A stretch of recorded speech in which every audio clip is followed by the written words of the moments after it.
Magandang umaga pong muli sa inyo lahat. Ang inyo pong kaoji ay magluluto ng sapsoy. Samahan niyo po ako sa pagluluto natin ng sapsoy. Ito po ang mga rekado ng sapsoy. Yan. Meron tayong sibuyas, bawang, pamenta, bechin, asin, patis. Meron din tayong cream. Siya po natin gagawin pampalapot. Sa halip na harina, ay itong cream na ito ang mas masarap pampalapot. At meron ding milk evaporada. Ayan po. O, ayan po mga sangkap. At ang atin naman pong gagamiting mga gulay ay ito. Tulad ng pechay bagyo. Ayan po. Meron ding repolyo, sayote. Ayan po. Meron din pong Baguio beans. At ito po carrots at siling lara. Meron din po tayong itlog ng pugo. At ang ating pong gagamitin ay karne ng baboy. Ayan po, karne ng baboy. At ito naman ay atay ng manok. Okay po. Ito po mga rekado.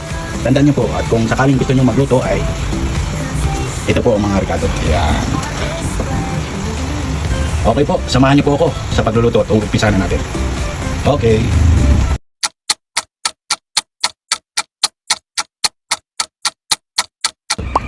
Magandang umaga po. Umpisa na natin ang pagluluto ng sapsoy ng kaoji. Ayan.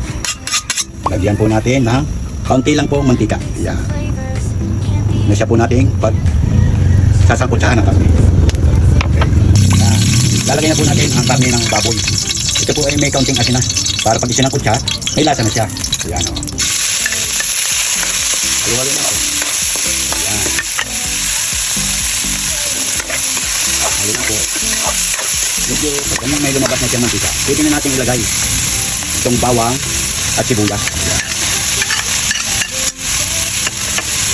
Halo na. Ito po, pwede na natin isunod ito. Atay ng manok. Ayan. Basta tuloy na po natin. At pwede na po natin ilagay ang mga ilang pampalasa. Tulad nito, bechin. Pwede na po ilagay ito. Pamenta. Ayan. Halo lang po. Pag ganyan po, nilagay ng bawa, ang paminta at saka bechin, pwede na po natin ilagay itong patis. Ayan. Nakatulayin po lang natin at baka mapalat. Ayan. Mamaya na lang po magdagdag. Ito po, carrots. Unahin po natin siya. Ayan. Medyo matagal-tagal maluto ito kung ihahambing dun sa mga ibang gulay. Sayote po at saka Baguio beans. Ayan. Pwede na po yan. Sabay-sabay po yan pagka naluluto. Ayan, sayote. At ito po Baguio beans. Okay.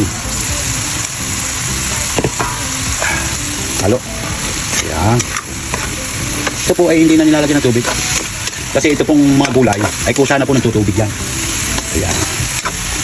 Ilagay na rin po natin itong pinakapuno ng pechay bagyo. Yung pong pinakatangkay po ba niya ito. Dahil matigas to. Pero itong dahon, mamaya na ito pagka luto na silang lahat ng una kong inilagay na gulay. Ayan. Mamaya na po ito. Ayan, madali lang po kasi itong maluto. Okay. Halo lang po. Ayan. Takpan po muna natin at mamaya ay balikan na lang. Ayan. Balikan na lang po natin maya maya. Okay. Wah! Wah! Wah! Wah! Wah! Ayan, tingnan po muna natin kung okay na. Ayan. Okay na ito. Lumabas na ang tubig ng mga gulay. Pwede na natin ilagay dito ngayon yung mga nahuling gulay na madaling maluto. Ito po. Repolyo. Lagay na po natin. Ayan. Pechay bagyo. Ito po yung mga dahon ng pechay bagyo. Ayan.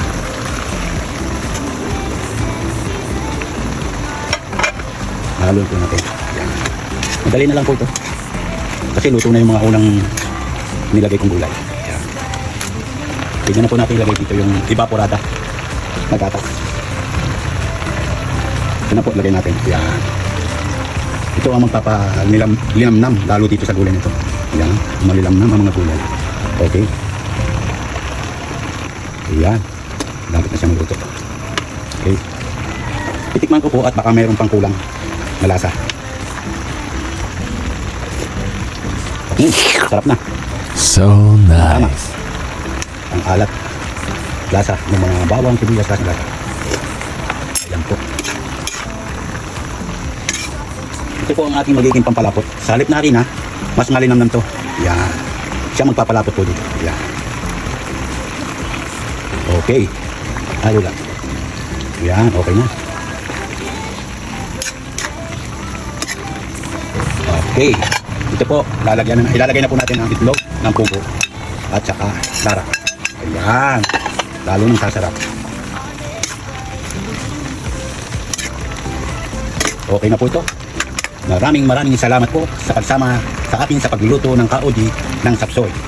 Ito po ang version ng kaoji dito po sa bayan ng Chaong, probinsya ng Quezon.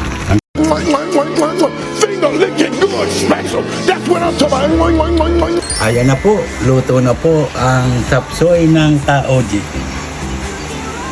Tikman po natin at nang maibigan ang recipe ng kaoji. Ito.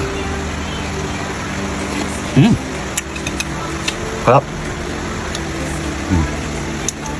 I-try din po niyong iluto. Napakadali lang po itong lutuin. At mayroon na kayong iahayin na mga gulay sa inyong hapag kainan. Maraming salamat po ang inyong pong kaoji. Hanggang sa muli, salamat po sa pagsama at panonood. Salamat po.